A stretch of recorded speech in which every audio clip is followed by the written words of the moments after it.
범죄를 신고하는 게 시민 역할, 범인을 잡는 게 경찰 역할이라고 우리가 알고 있죠. 근데 이 역할이 뒤바뀌었다고 합니다. 백성문 변호사님. 네, 한 대학생이 한강둔치에서 지갑을 잃어버렸습니다. 근데 그 지갑 안에는 30만 원 정도가 들어있었던 지갑이었어요. 근데 지갑 잃어버리면 어떡하나요? 경찰에 신고하겠죠. 네. 근데 거기다가 5시간이 지났는데 본인 지갑 안에 있는 카드가 결제됐다는. 아이고, 어떡해요. 문자 메시지 오잖아요. 요즘에 네. 카드 쓰면 문자 메시지가 온 겁니다. 그래서 바로 당연히 우리 일반 상식처럼 경찰에 신고를 했어요.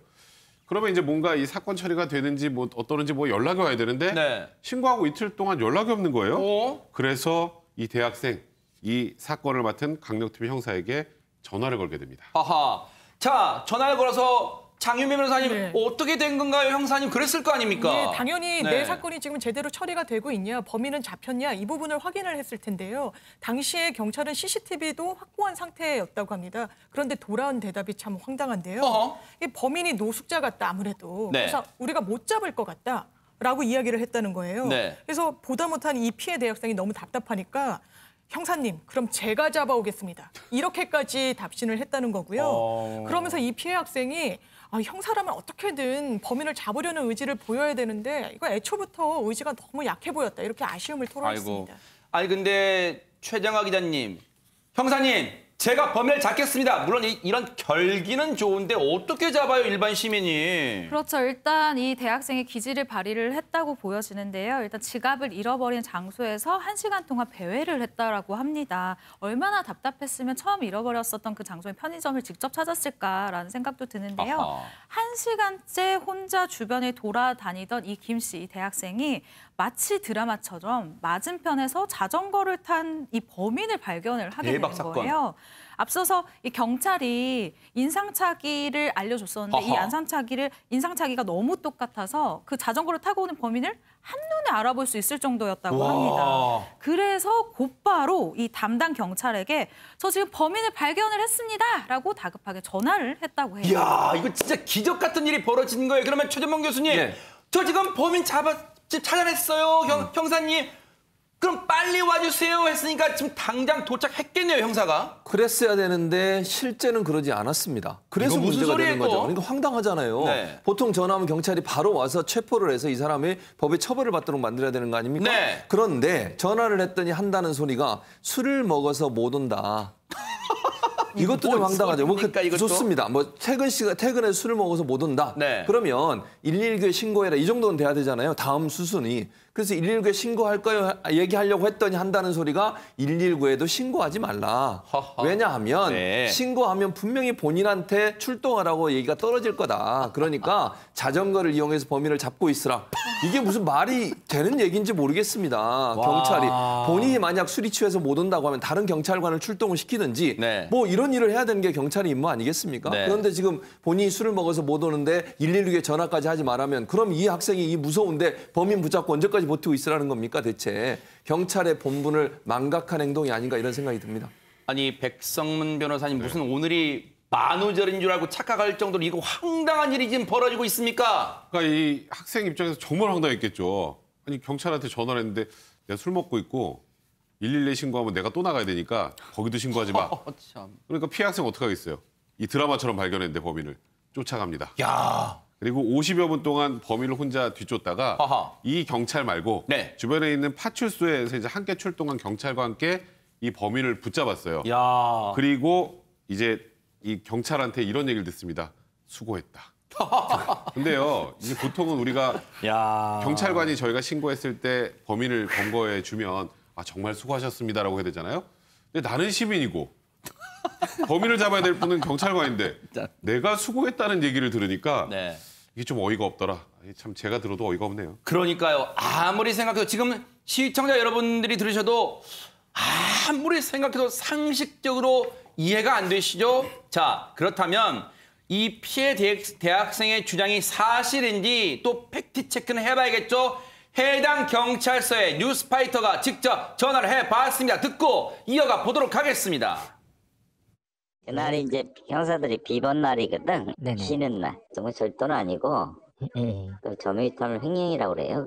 그거를 일일이 신고하지 말라고 이렇게 했다고 하는데 당사자 주장은 또 뭐 그런 건 아니고 비번 날이니까 집에 있는데 제사가 있어가지고 술이 취하니까 나올 수가 없으니 그 다음날 이제 출근해가지고 본인이 이제 검거를 하기 위해서 또는 또 확인한 다음에 이제 검거하려는 사건 욕심이 있으니까 어디에 의심하는지 한번 봐둬라. 에? 그렇게 했다는 거지. 자기 사건은 자기가 해결하려고 하는 욕심들이 많아요. 그죠? 112 신고를 바로 해버리면 그냥 나간다. 이렇게 하면 되는 걸. 그죠? 그게 좀 제 입장에서 좀 아쉽죠. 이렇게 황당할 수가 있는 거예요. 자기가 못 나오는 상황이면 그래요. 자기가 무슨 집에 일이 있어서 못 나온다고 제가 100번 양보해서 그렇다면 김호민 팀장님 다른 동료 형사를 보내면 되는 일 아닙니까? 그렇습니다. 저 변명은 사실은 그날 비번이라 하더라도 또 제사 때문에 술 먹었기 때문에 출동을 못 할 거예요. 그렇다 한다면 강력팀에 이제 팀원 파트너가 있지 않습니까? 조장 조원이 있기 때문에 자기 조장이나 조언을 보낼 수도 있고 그렇게 해서 검거하거나 아니면 112를 돌리게 되면 바로 출동하거든요. 3분이나 5분은 출동하기 때문에 검거할 수 있는 건데 안 했다는 게 아쉽고요. 제가 보기에는 어차피 저 피해자란 분은 저 점유탈물자에는 저 긴급체포가 안 됩니다. 현행범 시간이 지났지 않습니까? 그러니까 피해자가 검거하면 안 되는 거예요, 사실은. 그렇기 때문에 경찰관이 출동해가지고 아마 카드도 썼다고 한다면 신용카드 부정사용죄가 3년 이하 징역이니까 긴급체포가 가능하거든요. 그렇게 해야 되는 걸 마땅한데도 불구하고 본인 보고 추적을 했다? 요거는 변명한다 하더라도 네. 저 경찰관이 어떻든 간에 본인이 뭐 다음 날 나와가지고 잡으라고 했다고 하지만 그건 변명밖에 안 되고 제가 알기로는 그 경찰 관서에서 저 사건에 대해서 담당 영사를 아마 징계 절차를 밟을 것 같습니다. 네. 더 황당한 게요. 지금 범인이 어디에 숨는가 잘 봐봐요. 그리고 나한테는 일단 신고는 하지 말고 어디에 숨는지 잘 보고 있어요. 장윤 변호사님. 네. 만약에 피해자가 지금 50분간 그 범인을 쫓아간 것도 덜덜덜 겁이 났을 텐데 어디에 숨는가 보다가 혹시라도 변을 당하면 어떻게 할 뻔했습니까, 진짜? 그렇죠. 이 경찰의 반응 상당히 부적절합니다. 어디에 숨는지 보라는 건 그 범인을 따라 붙으라는 거거든요. 그렇다면 상당히 위험한 상황에 노출될 수도 있는 거고 만약 그래서 더 큰 피해가 발생하게 된다면 이런 말을 한 경찰관은 아마 면책되기는 어려울 겁니다. 법적으로도요. 해당 경찰은 그러면 앞으로도 아무 일 없었다는 듯이 해당 경찰서에서 근무를 하게 될까요? 그 얘기까지 마저 들어보시고 이어가 보도록 하겠습니다. 일단은 지금 사실 확인 단계거든요. 보고가 들어오고 나서 저희가 이제 판단할 사안이죠. 아직까지는 저희가 이제 가타부터 얘기할 단계는 아니고요. 사실 확인 단계입니다, 지금은. 정상적으로 하고 있습니다. 어떤 조치는 취하지는 않은 걸로 제가 알고 있어요. 사실 확인을 먼저 해야 되니까요. 김은배 팀장님, 30여 년이 넘게 현장 경찰 경험 있으시니까 말씀드려볼게요.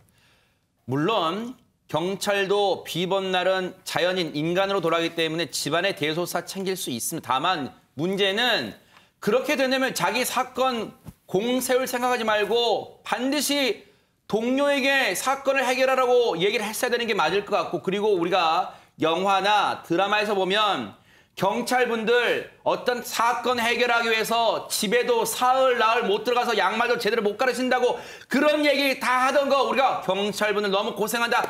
우리가 이렇게 알고 있었는데 지금 이 경찰의 행동 하나가 전국에 있는 수많은 지금도 열심히 뛰고 있는 경찰 명예를 실추시켰습니다. 그렇습니다. 어떻든가 저런 형사들이 저분뿐이고 사실 많지는 않거든요. 어떻든 간에 민원인이 신고했을 경우는 바로 출동하든지 본인이 못 가게 되면은 112 신고를 빨리 유도하든지 아니면 같은 파트너를 보내야 되는데 못한 건 사실이에요. 지금 근무하고 있다고 하지만은 아마 그 경찰서 청문감사실에서 사실조사를 할 겁니다. 예, 그 신고자라든지 경찰관을 조사를 해가지고 그에 합당한 징계를 먹여야 되고요. 어떻든 간에 이런 문제를 해가지고 언론에 나가지고 다른 경찰들, 성실한 형사들한테 어떤 자책감이라든지 저런 걸 준 거에 대해서는 본인이 많이 반성을 해야 될 것이라고 생각이 듭니다. 정말로 어떤 징계가 이루어지는지 뉴스파이터가 눈 부릅뜨고 한번 지켜보도록 하겠습니다. 혹시 지난 주말에 서울에 계시는 분들 중에 아니면 또 수도권에 계신 분들 중에라도 이태원 한번 가볼까 말까 고민하시는 분 계세요? 헬로윈 데이 때 사람들이 북적였을까 안 북적였을까 궁금하셨죠? 먼저 영상부터 만나보시고 이어가 보도록 하겠습니다. 원래 별다른 계획은 없었는데 아는 이제 지인 만나다가 아는 지인분이 이제 화장을 해주더라고요. 동네에서 그냥 놀기로 했는데 분장을 하고 나니까 이제 좀 놀고 싶더라고요. 아무래도 걱정은 많았는데 마스크를 이제 잘 쓰고 놀면은 괜찮지 않을까 이런 생각 때문에 좀 나오게 됐어요. 생각보다 사람이 많더라고요.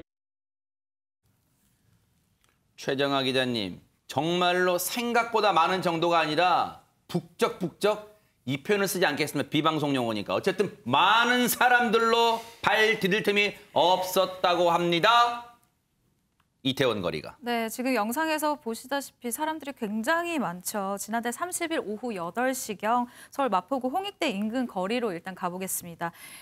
이곳 같은 경우에는 할로윈 코스튬을 차려 있거나 혹은 페이스 페인팅이라고 합니다. 얼굴에다가 이제 귀신 분장을 그림으로 물감으로 네. 그리는 행위를 하는 건데요. 이런 분장을 한 젊은이들로 거리가 정말 넘치게 됐습니다. 네. 근데 이 중에 어떤 시민분이었는데 찢어진 입 모양의 이제 그림을 그리게 된 거예요. 근데 이 페이스 페인팅을 한 젊은이 같은 경우에는 입이 포인트인 거예요. 그래서 마스크를 쓰지 않고 자신의 얼굴을 주변에 이렇게 계속 자랑을 하는 거죠. 내가 이런 분장을 했다라고 하면서 거리를 누볐고요. 심지어는 입이 뚫려 있는 가면 있죠. 그러니까 눈도 뚫려 있고 가면 입 부분도 뚫려 있는 가면을 쓰고 다니시는 분들도 너무 많아서 안타까움을 자아냈습니다. 네. 대부분의 이 이태원 일대, 홍대 일대, 또 강남 일대 이 유흥업소들은요. 자진해서 방역 수칙을 잘 지키는 차원에서 협조 차원에서 자진 휴업을 하기도 했습니다. 하지만 쏟아져 나온 사람들이 워낙 많다 보니까 서울시와 경찰이 집중 단속에 나서는 상황도 연출이 됐습니다. 관련 얘기 들어보시고 이어가 보도록 하겠습니다.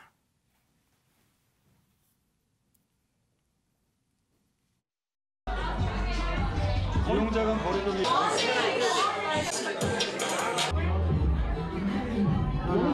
누가 보셔야 돼요? 저요. 저한테 주세요. 갖다 주세요, 사장님.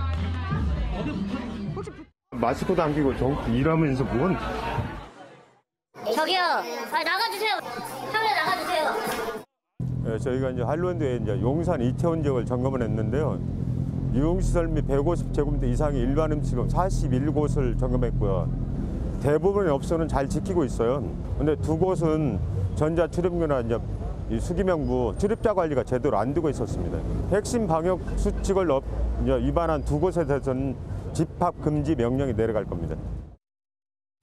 백성문 변호사님, 네. 이래서 걱정하는 거예요, 우리가. 지금 말씀하셨던 것처럼 대형 클럽이나 이런 유흥업소들이 자진해서 휴업을 한 곳들도 많았는데 그러다 보니까 풍선 효과로 주변 주점이나 이런 곳에도 굉장히 많은 젊은이들이 모였는데요. 아하. 그 주점 현장으로 가봤더니 10명 정도가 당연히 마스크는 제대로 쓰고 있지 않고 손님들끼리 짝져 있고 포옹하는 모습을 보여주기도 했었는데 이제 단속반이 들어오니까 스스로 잘못했다는 걸 아는지 급히 도망가는 그런 사람도 있었다고 하고요.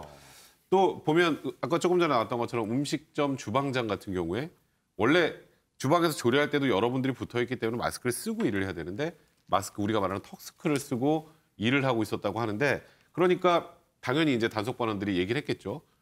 이 음식을 조리할 때 마스크 써야 된다 그랬더니 지금 계속 쓰고 있다. 잠깐 내린 거다라고 변명했습니다만 이게 통하지 않았다고 하는데요. 네. 사실 이번에 소위 말하는 이 할로윈 파티 때문에 굉장히 많은 분들이 지금 긴장을 하고 있는 상황 아니겠습니까? 그리고 만약에 이런 곳에서 그러면 안 되겠지만 확진자가 나오면 뭘 해야 될까요? 역학조사해야죠. 역학조사할 때 핵심이 뭡니까? 거기에 누가 몇 시에 왔는지죠. 그래서 우리가 QR코드 찍고 들어가고 아니면 수기명부 작성하는데 이런 걸 하지 않은 곳도 두 곳이나 있었다고 하는데요. 지금 이런 것들 지금 2주간 집합금지 명령을 내렸다고 하는데 자발적으로 좀 이런 부분들이야말로 잘 지켜주셔야 우리가 코로나19를 잘 극복하고 나갈 수 있지 않을까 좀 안타깝습니다. 그러니까요. 실제로 지난 주말에요. 많은 가게들이 단속에 적발됐다는 얘기가 들려왔습니다. 김은빈 팀장님. 그렇습니다. 경찰청하고 방역당국하고 합동 점검을 했습니다. 30일부터 11월 1일까지 합동 단속을 했는데요. 전국 유흥시설 1924곳을 단속을 했습니다. 핵심 방역시설을 봤는데 11곳이나 단속이 됐어요. 수칙을 위반한 거죠. 아하. 이와 별도로 해가지고 모가클럽도 9곳이나 단속이 됐고요. 네. 그다음에 홍대 입구에서만 해도 5곳이고 네. 그다음에 강남에 3곳, 송파 1곳 등 그러니까 이렇게 점검하다 보면은 다 네. 지켜야 되는데 뭐 개중에는 이 방역 수칙을 안 지킨 업체들이 있기 때문에 이렇게 네. 합동 점검을 해서 단속을 하는 겁니다. 네. 이 풍선 효과라고 해가지고요. 여기를 단속하니까 또는 여기가 문 닫으니까 저쪽에 다른 뭐 감성주점 무슨 이 술집 이런 데가 전부 문전성시를 이뤘다는 거 아니에요. 그런데 이 뉴스파이터에서도 여러 차례 말씀드리고 언론들이 그렇게 당부를 했습니다만 왜 이분들은 곳에 그거를 며칠을 못 참고 저곳에 나가는 걸 그 심리는 뭐예요, 최정화 기자님? 답답합니다. 사실 내 몸은 내가 지켜야 내 가족 그리고 사랑하는 사람을 지킬 수 있는 시기잖아요. 그런데 이분들 안전 불감증이라고 보여지는데요. 축제를 즐기러 나온 대부분의 분들이 할로윈데이 이후에 이태원발 코로나19 재확산이 일어날 수 있다라는 이 우려를 일축을 하고 있습니다. 아하. 그럴 가능성은 낮다라고 보고 있는 것인데요. 네. 한 이태원 방문자가 이런 이야기를 합니다.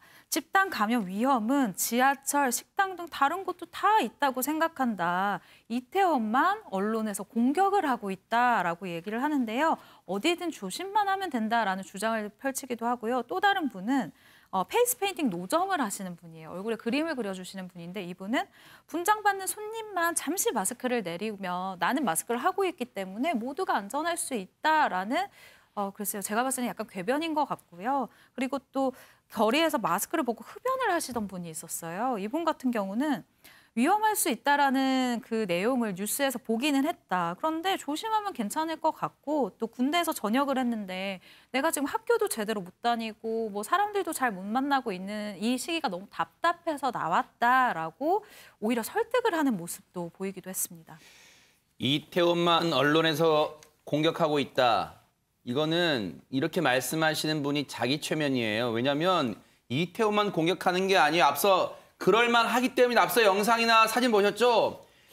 이 3밀이 안 지켜지고 있잖아요. 밀접, 밀집, 그다음에 밀폐. 지금 그런데 밀폐된 공간은 저 안에서 저기 이태원 일대에 있는 어디 주점에 들어가면 밀폐된 공간에 들어갈 수밖에 없잖아요. 밀접, 밀집, 밀폐, 3밀이 이루어졌던 순간이에요. 저 이태원 일대가. 홍대 일대도 마찬가지겠지만요. 그런데 최진봉 교수님. 예.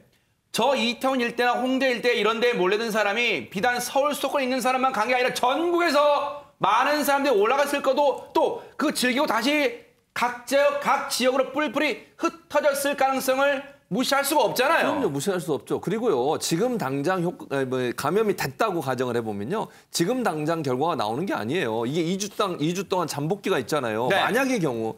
그냥 예상을 해보는 겁니다. 만약에 한 사람이라도 저기서 감염된 사람이 저 밀집된 공간에 아까 사진 보셨잖아요. 거리에 사람이 넘쳐나서 그냥 다닥다닥 붙어 있어요. 그중에 일부는 또 아까 우리가 설명했잖아요. 커스튬 입는다고 하면서 입에 마스크 안 하고 다른 거 안 하고 있으면 그 사람 중에 한 명이라도 감염돼서 누군가 그 침방울이 튀어서 옆에 있는 사람은 전파됐는데 그 사람도 지역으로 내려갔다. 그분들의 가족은요? 그분들의 직장은요? 그럼 전국으로 또 확산되는 겁니다. 아니 이 논리가 저는 이해 안 되는 게 예전에 광화문 집회 나왔던 분들 똑같은 논리로 얘기했어요. 왜 지하철 식당을 안 막고 우리만 막느냐.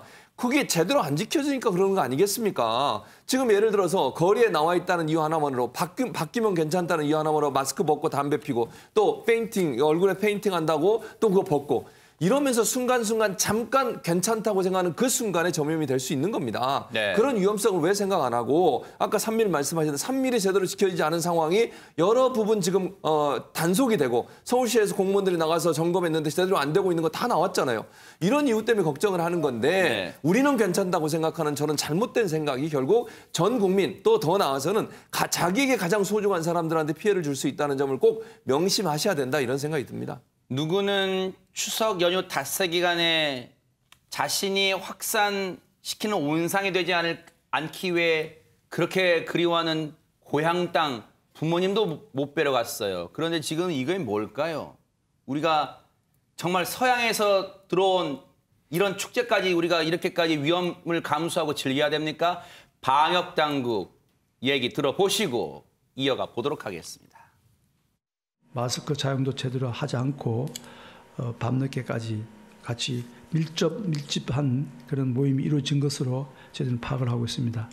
상당히 우려스럽게 걱정하고 있습니다만은 조금 더 사태 추이를 지켜보면서 주말에 할로윈데이 행사를 포함해서 종교 행사, 단체 모임, 또 단풍 여행 등 어떤 형태로든지 가족 이외에 많은 사람들과 접촉이 있었던 분들, 특히 마스크를 착용하지 못하고 식사나 음주나 이런 거를 하셨던 분들은 일주일 정도, 2주 정도는 마스크 착용을 더욱더 철저히 해주시고 증상을 잘 살펴주셔서 의심되는 증상이 있으시면 신속하게 검사를 받아주시기를 바랍니다.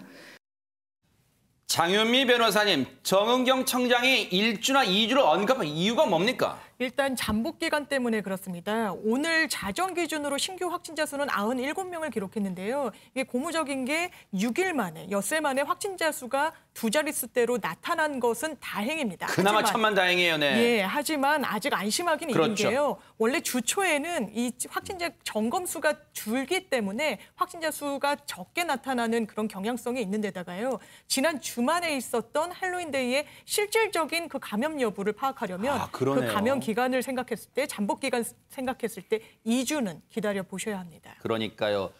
정말 그런 일이 없기를 바랍니다만 11월 2주 정도라면 11월 중순 때 이제 과연 확진자가 얼마나 증가하는지 그걸 보면 이 헬로윈 대위발 확진자 폭증이 됐는가 안 됐는가를 우리가 판단할 수 있을 것 같습니다. 뉴스파이터가 이 부분 관심 있게 따라붙어 보도록 하겠습니다. 우리가요, 큰 위기를 모면했을 때 자신도 모르게 그런 말 하잖아요. 백성문 변호사님. 아, 조상이 도왔다 이런 얘기하죠. 네. 근데 저도 이 영상을 보고 섬찟한 느낌이 들더라고요. 아하. 제가 영상 보면서 이 사고 상황 좀 설명해 드릴게요. 일단 한 도로에 정상적으로 주행을 하고 있습니다. 앞에 화물차 한 대 있죠. 네. 별일 없습니다. 그냥 절 가고 있는데 갑자기 화물차 앞에서 차 한 대가 회전을 하더니 나타납니다. 천만다행인 건 지금 이렇게 이 블랙박스 앞을 보고 있는 이 주행하는 차 분께서 네. 그렇게 크게 속도를 내지 않으셨던 것 같고 그러네요. 아이고, 네. 급브레이크를 밟으면서 다행히 충돌은 면했던 상황이었습니다. 오, 진짜 저도 지금 백성문 변호사님 말씀에 온몸에 지금 소름이 쫙 돋았는데 저 영상 보면서 지금 어떻게 된 상황이었을까요? 최정화 기자님. 네, 지난달 18일 강변북로 영동대교 인근에서 벌어졌던 사고인데요.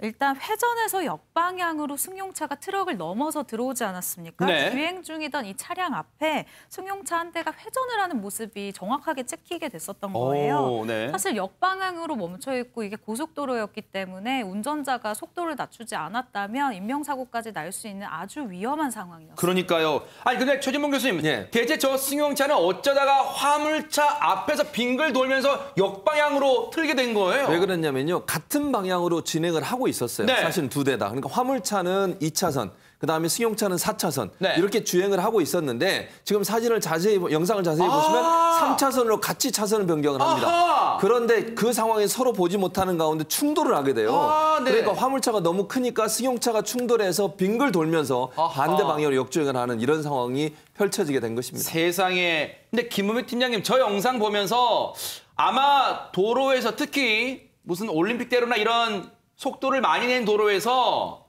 저 승용차 운전자분들이 한두 번쯤 저런 비슷한 아찔한 경험, 꼭 충돌까지 안 가도 이 화물차 옆에 달릴 때 굉장히 위험하다는 걸 느끼신 분 많으실 거예요. 무슨 화물차가 옆에 다니는 앞에 있으면 피해가는 원칙인데 저 차 같은 경우는 사실 화물차가 2차선으로 가면 안 됩니다. 4차선으로 가야 되는데 차선을 위반한 거죠. 승용차가 들어오다가 부딪혔는데 다행히 크게 부딪히진 않았고 차가 돌아섰지만 뒤따라오던 차가 차간거리를 유지한 거죠. 그러니까요. 속도도 빠르지 않았지만 차간거리를 지켰기 때문에 저게 다행이지 만약에 저 뒤따라온 차가 차간거리를 위반했다고 한다면 2중, 3중 추대 날 뻔했는데 네. 천만다행이고요. 누리꾼들이 보기에는 자동차 묘기같이 보이지만 네. 저런 행동은 위험하기 때문에 아마 차간거리도 필히 지켜야 커다란 사고 안 날 거라고 저는 확실합니다. 그러니까요. 이 도로에서는요, 우리가 예측할 수가 없어요. 특히 그리고 화물차는 지금 보시는 것처럼 차체가 높기 때문에 이른바 사각지대도 굉장히 많습니다. 그러다 보니까 이 차체가 비교적 상대적으로 낮은 승용차가 어디에 있는지를 상대적으로 못 보는 경우가 많아요.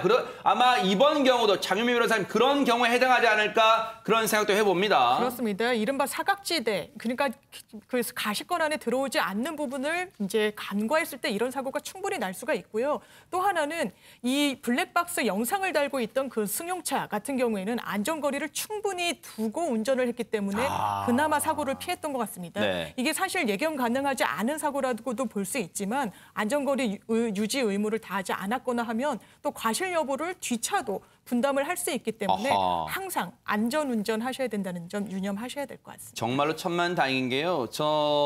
이 화물차 앞부분에 부딪혀서 역방향으로 방향을 틀리게 된 저 승용차 만약에 저 정도였기 망정이지 서로 속도가 붙은 상황에서 전복되기라도 했으면 뒤집히기라도 했다면요. 정말로 큰 인명피해로 번질 뻔한 아찔한 순간이었습니다. 정말 도로에서의 안전주행 아무리 강조해도 지나치지 않다는 걸 여실히 보여줬습니다. 자, 분위기를 좀 바꿔보도록 하겠습니다. 지난 토요일이었습니다. MBN의 이 인기 프로그램 로또싱어에서요. 이분의 무대가 화제를 끌었다고 하는데 대체 누굴까요? 무대 한번 만나보시고 이어가 보도록 하겠습니다.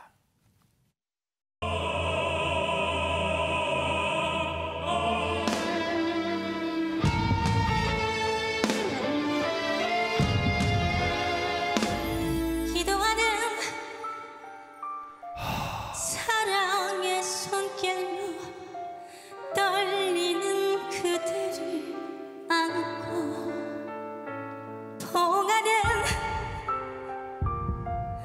가슴과 가슴이 전하는 사랑의 손길 돌고 도는 계절의 바람 속에서 이별하는 시련으로 돌을 던지며 눈물은 두 뺨에 흐르고 물어버리라 몰아치는 비바람 철새게 물어버리라.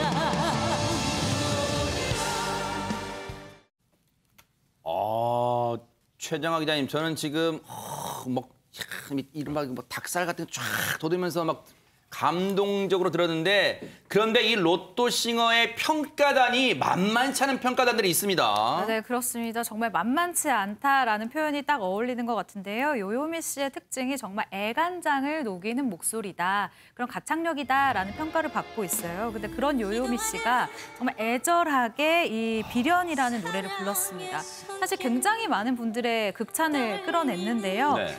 이 노래를 들은 가수 조장혁 씨 같은 경우에는 호흡이 7이고 소리가 3이다. 그 소리를 낸다라고 굉장히 극찬을 했고요. 이어지는 극찬들이 있었는데 김구라 씨가 또 굉장히 냉철하게 평가를 했습니다.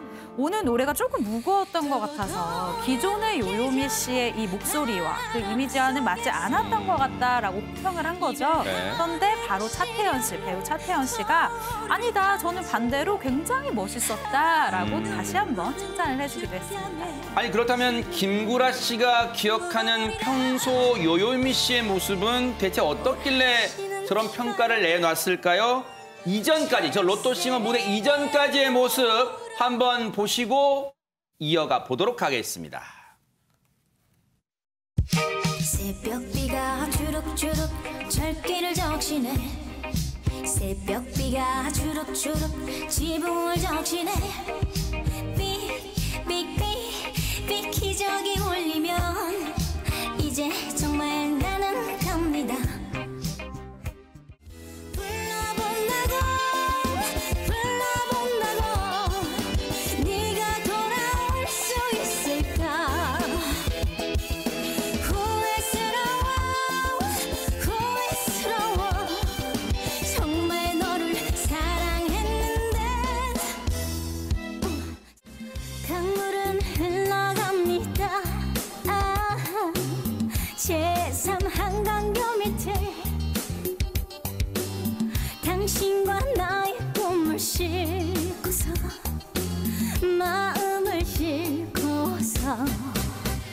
밤이 새면 저 차를 타고 행복 어린 거리로 떠나갈 거예요.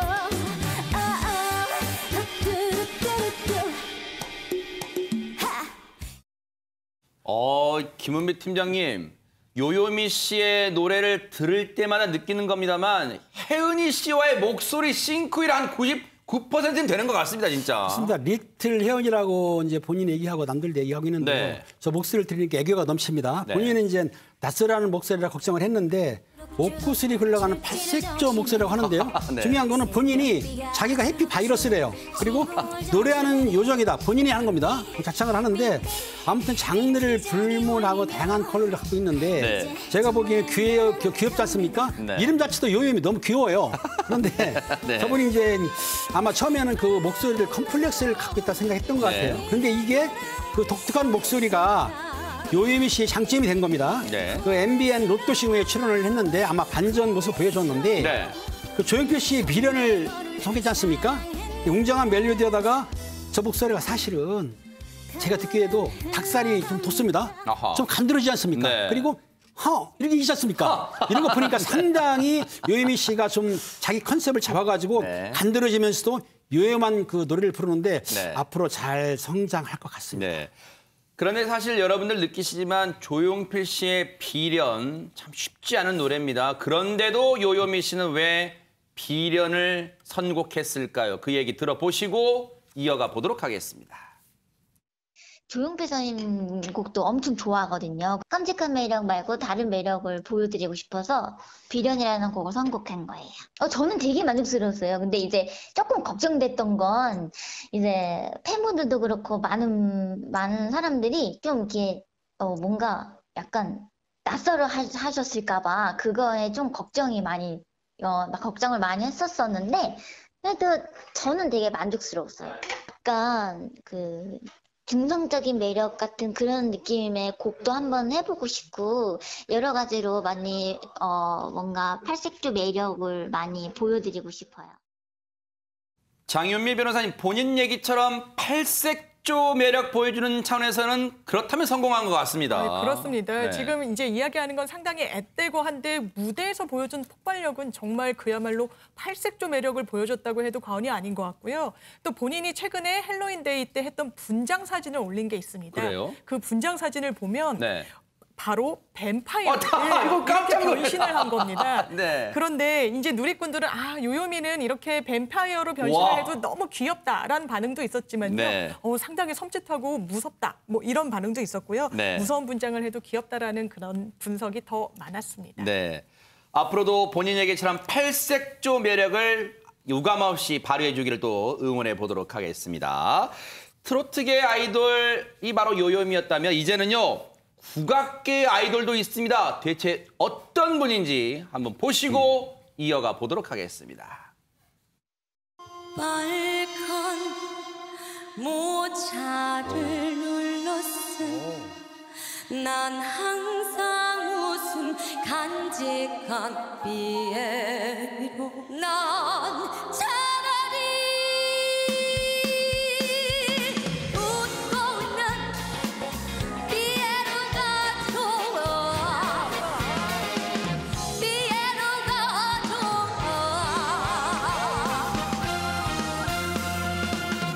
초라한 날 보면서도 난 내 모습이 너무 아름다워 모두들 검은 넥타이 아무 말도 못하는 걸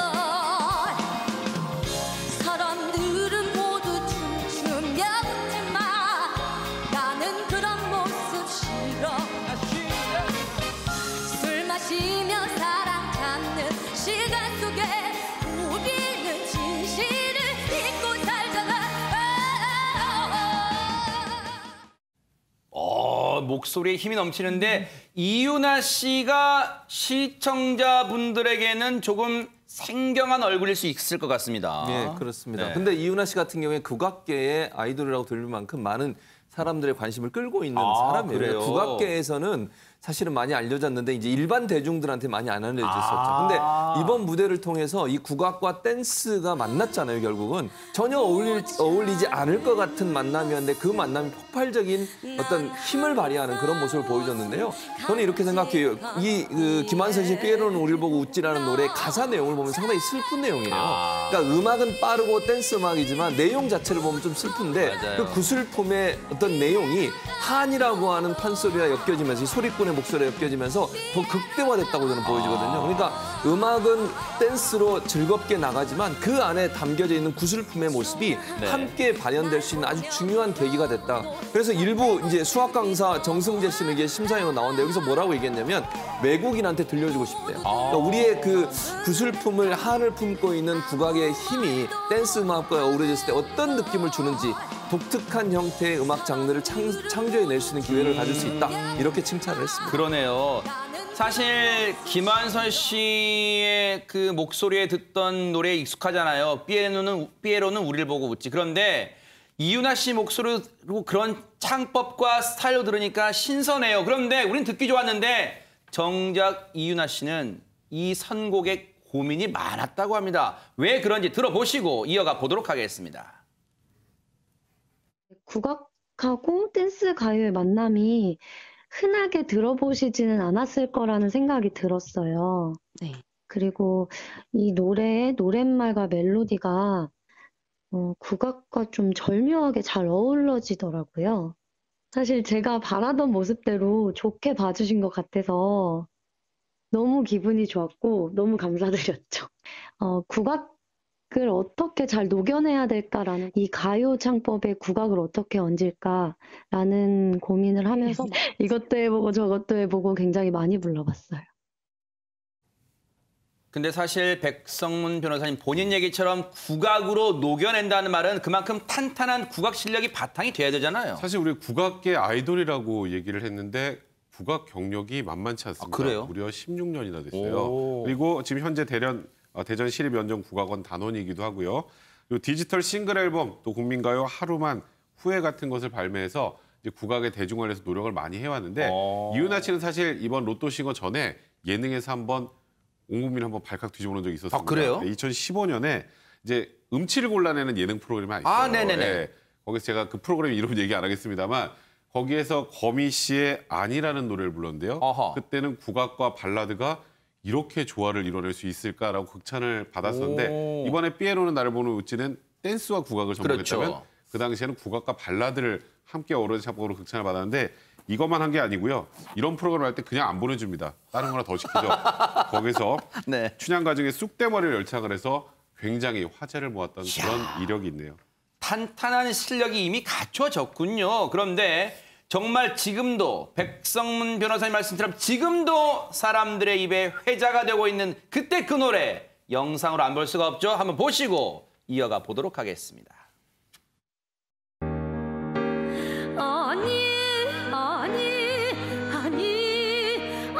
아니라고 해줘 고맙다고 하고 차갑게 돌아서면 나는 어떻게 투정 부려서 화나게 해서 정말 미안하고 미안해 두 번 다시는 먼저 끝내자는 말 꺼내지 않을게 다른 남자들과 그렇게 생각하고 들어서 그럴까요? 최정아 기자님 목소리에 일단 한 같은 게 많이 서려 있는 것 같기도 한데 근데 지금 이윤아 씨를 본 시청자분들이 뭐야 실력도 실력인데 미모도 출중하잖아 이러시는 분들 많으실 것 같아요. 네, 맞습니다. 알고 보니까 2013년도에 예산 사과아가씨 선발대회에 출전을 했더라고요. 하하. 이 선발대회에 나가서 무려 미의 입상 기록을 남겼는데요. 오. 재밌는 점은 네. 이 이윤아 씨의 언니도 함께 출전을 했는데 언니는 또 선에 당선이 됐다고 합니다. 자매가 참 예쁜 거예요. 네. 그래서 물어봤더니 이윤아 씨가 엄마가 사실은 정말 예쁘시다라고 겸손하게 이야기를 하면서 네. 사실은 우리 자매가 나오게 된 게 어머니가 이 대회에 꼭 나가기를 바래서 나가게 됐는데 두 사람 다 좋은 결과를 얻게 돼서 참 기쁘다라는 소감을 이야기하기도 했습니다. 그랬군요. 이윤아 씨도 앞으로 또 새로운 매력으로 또 시청자분들과 팬분들에게 또 다가가길 또 기원해 볼게요. 자, 이번에는요. 앞서 이 트로트 아이돌, 국악계 아이돌 만나봤지만요. 이 사람은요. 두 가지를 다 아우르는 요즘 제일 잘 나간 대세 스타입니다. 누굴지 한번 영상으로 만나보시고 이어가 보도록 하겠습니다. 한번 내준 인연은 어찌 저버릴까요? 우연이 아니해요. 서로 간절히 원한 열망으로 이뤄진 거죠. 세상이 우리를 갈라놓아도 난 비각시대야. 이 세상 끝나는 그 끝에서라도 당신을 기다릴 테요. 오로지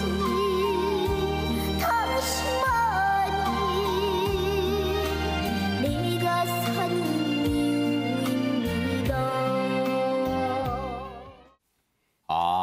정말 잘하네요. 그냥 푹 빠져듭니다. 그런데 최진봉 교수님, 예.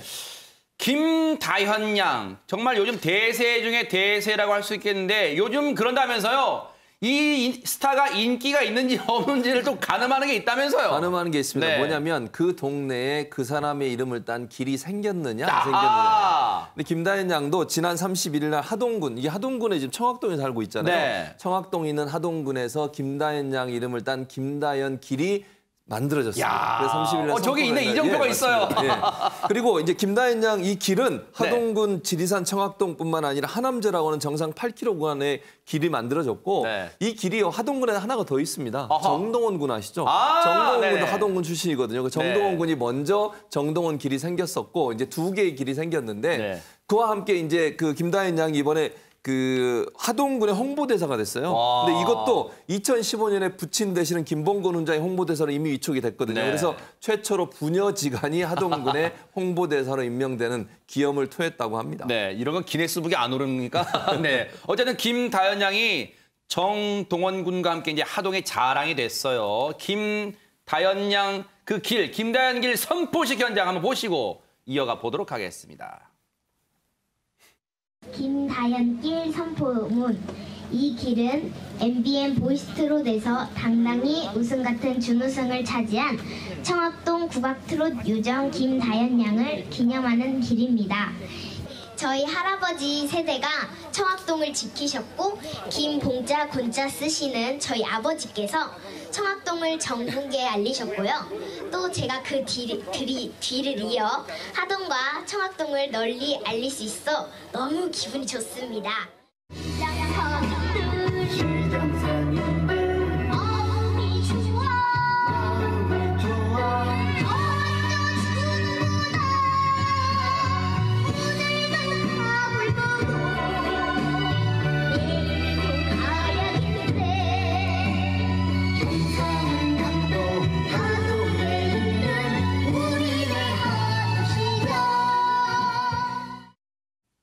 김다현 양 인기 절정인데 그런데 장유미 변호사님 실제로 지금 여기저기서 김다현 양 모시기에 지금 혈안이 돼 있다면서요? 그렇습니다. 여기저기서 김다현 양을 한 번이라도 이제 초빙하려고 굉장히 경쟁이 치열한데 아하. 여기서 질 수 없는 곳이 한 군데 있죠. 어딜까요? 바로 김다현 양의 고향입니다. 아하. 김다현 양의 고향은요. 충북 진천인데요.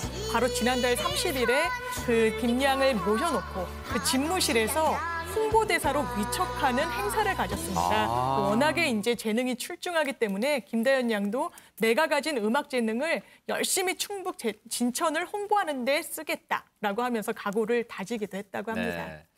뉴스파이터가 직접 스튜디오에도 모셨던 김다연 양인데요. 실제로 보니까 너무 실력도 실력이지만 겸손함을 갖추고 있기 때문에 앞으로도 김다연 양의 앞날에 정말 많은 응원이 쏟아지지 않을까 이런 생각도 해봅니다. 세 분 다 응원하겠습니다. 보세요, 제목을. 엄마가 꼭 되고 싶어요.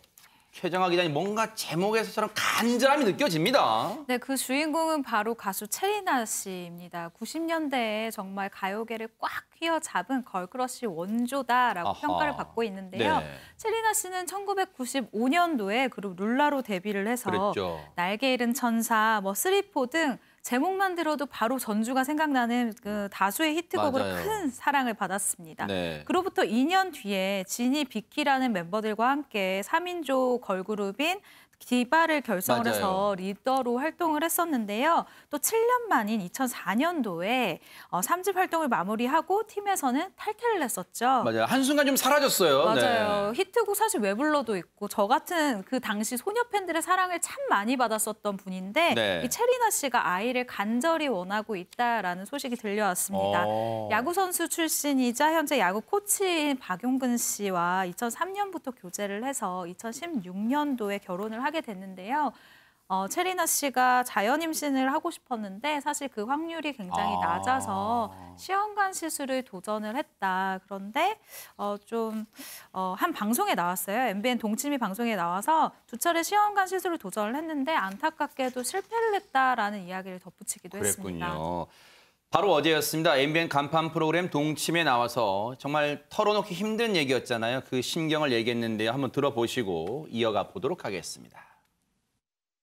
저는 솔직히 아들이든 딸이든 있었으면 좋겠는데 이왕이면 좀 딸이 있어서 나중에 나이 먹고 저랑 친구처럼 지낼 수 있는 좀 그런 딸이 원하기는 하는데 저는 그 처음에 왔던 그 충격이 좀 몸의 증상이 다 일어나서 혼자 막 열흘 동안 나 됐어, 나 다 놀래켜야지 혼자 막 그랬단 말이야. 근데 엄마야, 결과가 그게 나온 거야. 거기서 이제 좀 많이 충격을 받았는데 그러고 지금 얘기를 들어보면 얼핏 들어보면 뭔가 처음에는 이 좋은 소식이 들릴 뻔했던 것 같아요, 장윤민 변호사님. 그렇습니다. 이 과정이 너무나 지난하고 힘들기 때문에 어떤 심경으로 지금 이렇게 어려운 심정을 토로하는 건지 참 마음이 안타까운데요. 네. 체리나 씨는 이제 방송에서 계속 실패를 거듭하다 보니까 이제 눈물도 안 난다. 그리고 아이고. 두 번째 시험관 시술도 실패를 했는데 그 전에 본인이 임신을 위해서 여러 가지 각종 수술도 한 여러 차례를 받았대요. 그래서 그래요? 체감상 시험관 시술 한 10번 이상을 한 것 같은데 내가 다 실패를 해서 참 마음이 안 좋다라고 안타깝게 이제 좀 공감을 자아냈고요. 또 체리나 씨가 이제 임신을 위해서 치질 수술까지 받았다는 점을 또 이제 토로하기도 했습니다. 왜냐하면 이제 임신을 하게 되면 이제 치질이 있을 때 굉장히 더 고통스럽다는 이야기를 듣고 임신을 준비하는 과정에서 이렇게까지 준비를 했는데 실패해서 많은 사람들의 좀 안타까움을 쌓게 됐습니다. 정말 쉽지 않은 속인 얘기 다 했어요, 솔직하게. 그만큼 간절한 거예요. 시험관 시술 실패 이후에 충격 많이 받았을 거 아니에요. 그런데 이 본인보다 더 애타는 사람이 있답니다. 그 얘기도 마저 들어보시고 이어가 보도록 하겠습니다. 결과가 이렇게 나오니까 좀 충격이 좀 많이 컸어요. 그래서 그 충격 때문에 저도 모르게 다른 주위 사람 생각 안 하고 제 자신만 힘들다고 느껴서 안 할래. 다시는 안 할 거야 라고 했던 그 한마디가 어머니한테는 우리 딸 진짜 한 번 안 하면 안 하는 애인데 어떡하지 하시다가 이틀을 거의 식사 안 하시고 잠을 못 주무신 거예요. 아유. 그래서 위가 아프다고 병원까지 갔었어요. 위경련? 네, 그래서 이제 제가 엄마한테 엄마 걱정하지 마, 다시 시작할게. 나 엄마가 원하는 거 들어줄게. 꼭 다음 주면 또 무릎 수술 양쪽을 다 하시거든요. 아이고. 근데 그것도 제가 애를 낳으면 봐주고 싶으신 거예요. 그래서. 그러니까 모든 노력을 저렇게 하시는데 제가 그 소원을 꼭 들려드리고 싶은데 이제 또 마음처럼 안 되니까. 우리 니나도 좀 빨리 가져가지고 그렇게 좀. 그건 너무 스트레스 주지 말아요. 시어머니가 가만히 있는데 왜 친정 엄마가 난리야. 본인은 얼마나 속상하겠어요. 최진봉 교수님 사실 친정 엄마의 마음도 이해돼요. 왜냐하면 딸이 혹시 2세를 못 갖는 걸로 혹시라도 시댁에 뭔가 안 좋게 보일까 하는 마음도 이해가 됩니다. 그러니까 근데 시어머니 입장에서는 사실 오늘 화면에서 잠깐 봤지만 스트레스 주지 말라고. 물론 뭐 시어머니도 있으면 좋겠죠. 뭐 저는 그렇게 생각해요. 그럼에도 불구하고 최린아 씨가 혹시나 스트레스 받을까 봐 그걸 피하고 싶은 마음이 친정 엄마한테, 그러니까 사돈이잖아요. 사돈한테 이렇게 얘기하는 거잖아요. 스트레스 주지 말라고. 근데 친정 어머니가 더 적극적으로 최린아 씨가 아이를 가졌으면 좋겠다는 입장을 표명하고 있는 것 같아요. 최린아 씨가 뭐라고 얘기하냐면 엄마의 그 마음이 이해가 된다는 거예요. 왜냐하면 본인이 이 친구처럼 지낸다는 거. 엄마하고 딸이 친구처럼 지내면서 엄마하고 같이 반신욕을 일주일에 4-5번 한대요. 같이.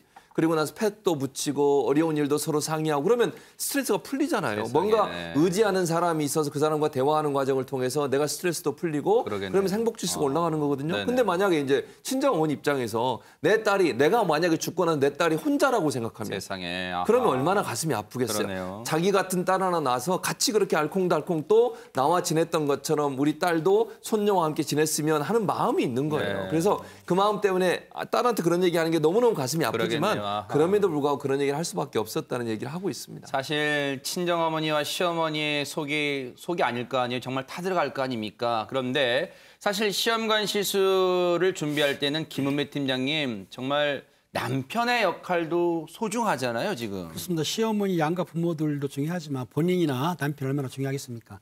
근데 그 남편분이 사실은 그 연합니다. 그런데 든든한 지원금을 행사하고 있는데요. 체리나 씨한테 마사지도 해주고 그리고 해산물 같은 건 손질하기 힘들지 않습니까? 네. 남자 직접 세상에. 손질해줘가지고 먹이도 주기도 네. 하고. 그러니까 연하 남편은 많은데도 오히려 오빠처럼 듬직하다가 말하고 있고요. 네. 그 체리나 씨 남편이 한 방송사에서 네. 영상 편지를 쓴 적이 있다고요. 그래요? 네. 그 내용을 보게 되면은 우리한테 좋은 소식이 찾아와야 되는데 그렇게 신경 쓰는 것 때문에 미안하다고 그런 내용이고 또 하나 뭐냐면 본인이 생각하기에는 하늘에서 내려준 축복이 우리에게 꼭 있을 것이라 믿음을 주는 거예요. 네. 믿음을 주고 있고 당신이 좋은 아내다. 하지만 좋은 아내가 아니라도 좋으니까 지금처럼 우리 행복하게 또 오래오래 사랑하면서 살자 그러면서 사랑해라고 부드럽게 얘기를 했어요. 네. 그러니까 그런 말을 들은 체리나 씨는 눈물 글썽이면서 좀 흐뭇한 미소를 보였다고 하는데 두 분이 열심히 노력해가지고 또 좋은 손주를 아들, 딸이겠죠. 아들이나 딸이든 아마 2세가 생길 거라고 저는 생각하고 있습니다. 네. 어쨌든요. 정말 간절히 원하면 이루어진다라는 생각이 들어요. 정말로 반드시 기적이 일어날 거라 생각하고요. 백성문 변호사님, 간절한 엄마가 되기를 꿈꾸는 사람, 체리나 씨와 정말 인연이 있는 이분도 지금 엄마가 되기를 간절히 원하고 있다면서요. 누굴까요? 이 지금 말씀하셨던 이 박용근 그 선수, 네. 박용근 선수 같은 경우에는 야구를 좋아하시는 분들은 다 아실 거예요. 박용근 선수가 LG 트윈스 선수였는데 그때 2012년 굉장히 큰 사고가 한 번 있었습니다. 네. 일단 박용근 선수는 이 체리나 씨하고 팬과 가수로 만났는데 6살 또 체리나 씨가 연상이거든요. 술자리에 한 번 우연히 이제 박용근 씨가 들렸다가 곳에서 취객한테 흉기 피습을 당해가지고 굉장히 깨어나지 못하는 상황이었어요. 아하. 근데 거의 99% 사망한다 이런 얘기가 나올 정도였고 네. 그 당시 야구 팬들도 굉장히 많이 이제 박용근 씨가 깨어나길 기원했었는데 네. 그 누구보다도 깨어나길 기원했던 사람이 아하. 바로 체리나 씨였습니다. 네. 정말 그 99%나 사망 진단까지 받고 이 사람이 깨어나면 내가 정말 이 사람이 원하는 걸 다 들어줘야겠다. 야구 못하더라도 내가 평생 책임져야겠다 이런 생각을 했다는데 박용근 씨가 이제 기적적으로 혼상에서 깨어납니다. 그리고 체리나 씨에게 장문의 문자를 보냈는데요. 다시 야구를 할 수 있는 모습이 아니지만 많이 좋아한다 이런 세상에. 내용이었다고 해요. 그러고 이렇게 둘이 너무너무 예쁘게 잘 살고 있는 것 같습니다. 정말 두 분의 순애보도 정말 가슴 뭉클하게 만드네요. 근데 최진봉 교수님, 네. 이 체리나 씨와도 이 인생사에서 떼려야 뗄 수 없는 관계인 김지현 씨도 지금 간절하게 지금 엄마가 되기를 원하고 있잖아요. 그렇습니다. 네. 엄마가 되기를 원했는데 그 원하는 일이 이루어졌어요, 사실은. 그래요? 왜냐면 어허. 사실 김지현 씨가 언제 결혼하면 4년 전 2016년에 2살 연하의 사업가와 결혼을 했어요. 네. 근데 결혼을 했는데 제가 이렇게 말씀하신 거 그럼 애를 낳으셨나 이렇게 생각하실 텐데 네. 사실은 그 새로 결혼하신 남편분이 이혼하시고 아이를 둘 가지고 계신 분이셨어요. 그러니까 결혼하면서 그냥 자연스럽게 애 둘이 생긴 거예요. 네. 지금 중학생 아들, 고등학생 아들 둘이 생겼는데 네. 사실 체리나 씨하고 김지현 씨는 뗄 수 없죠. 같은 그룹에서 그러네, 활동을 네. 했었고 그러면서 그 체리나와 함께 뭐 신혼여행, 임신 고민도 함께 나눴는데 본인은 결혼하고 2명의 아들을 그냥 얻게 돼서 너무너무 기쁘다. 너무 네. 큰 힘이 된다는 얘기를 하는 걸 보면서 이 김지연 씨도 참 행복한 삶을 살고 있다. 또 하나 또 말씀을 드리면 본인이 먼저 프로포즈도 하고 만나자고 아하. 얘기도 했다. 이런 얘기가 들려지면서 김지연 씨의 용기가 결국 저는 행복한 가정을 만드는 좋은 계기가 되지 않았을까 이렇게 생각이 됩니다. 네.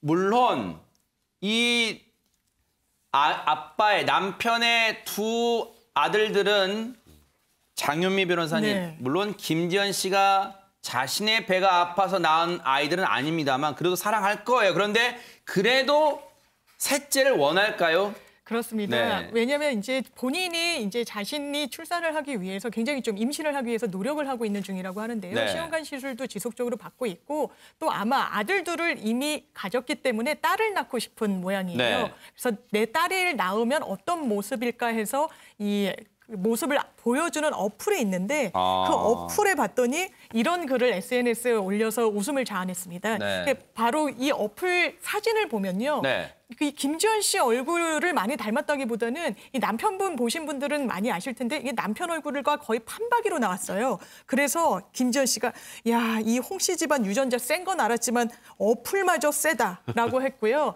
지금 홍민주라고 이름까지 지어놨다고 하는데 이게 두 아들들의 이름에서 한자씩을 합쳐서 지은 이 홍민주라는 이름까지 지어놓고 딸을 지금 기다리고 있는 상황인 것으로 보입니다. 그런 거예요. 아니 세상 참 좋아졌네요. 아빠의 유전자와 엄마의 유전자를 합쳤을 때 어떤 2세가 태어날까요? 라고 저렇게 휴대전화 앱에서 또 보여준다고 합니다. 근데 진짜로 뭔가 또 간절히 원하는 그 김지연 씨 마음을 또 하늘도 들어줄 거라 이런 생각도 해봅니다. 그런데 앞서 보신 체리나 씨와 또 김지연 씨처럼 간절하게 엄마가 되기를 꿈꾸는 사람이 있습니다. 영상으로 만나보시고 이어가 보도록 하겠습니다. 벌써 그게 한 달이 넘게 지났어요. 예, 실패한 지 3개월 뒤에 다시 도전할 수 있기 때문에 기다리고 있는데 다시 할 수 있을지 모르는 일. 그만큼 너무 저한테는 힘들었고 몸이 아팠어요. 또 대단한 건 그러한 과정 속에서 제가 또 많이 성숙했고 또 배우기도 했다는 거예요. 정말 많은 분들이 저를 응원해 주시고 힘을 주시고 공감해 주시고 그것에 굉장히 많이 놀랐고 감사했고 다시금 찬찬히 생각해서 새로운 삶을 살아내겠습니다. 물론 이제 연예인 부부들 중에도 앞서 들으신 것처럼 2세를 갖기 어렵고 또 실패하는 분들 사연도 있습니다만 최재문 교수님, 신진아 씨 같은 경우는 정말로 많은 난임 부부들한테 이제 공감도 많이 전해주고 응원도 많이 해주고 있어요. 그렇죠. 진짜. 왜냐하면 시험관 시술하는 게 엄청나게 힘들어요. 특히 이제 여성분들 입장에서는 그 과정을 겪는다는 게 몸에도 상당히 많은 고통을 가져오거든요. 그런다면서요? 그 과정을 겪어서 성공하면 다행이지만 실패하는 확률도 많거든요. 그러면 2번, 3번, 지금 심진아 씨 말처럼 3개월 지나야 또 시술을 할 수 있어요. 이게 계속 반복된다고 생각해 보세요. 두려움이 있지 않겠습니까? 몸이 지치겠네요, 진짜. 그런데 심진아 씨 모습 보면요. 그래도 하겠다는 의지가 보여요. 그 생명의 소중함에 대한 어떤 마음, 이 마음이 있는 걸 보면 심진아 씨의 저런 모습을 통해서 많은 불임 부부들도 이런 과정을 또 겪고 있잖아요. 어찌 보면 불임 부부들의 아픔과 고통을 심진아 씨가 대변해주고 있다고 해도 과언이 아니라고 저는 보이거든요. 그런 모습을 통해서 사실은 많은 용기를 얻는다고 저는 봐요. 심진아 씨도 저렇게 하는데 10년이거든요. 지금 결혼한 지.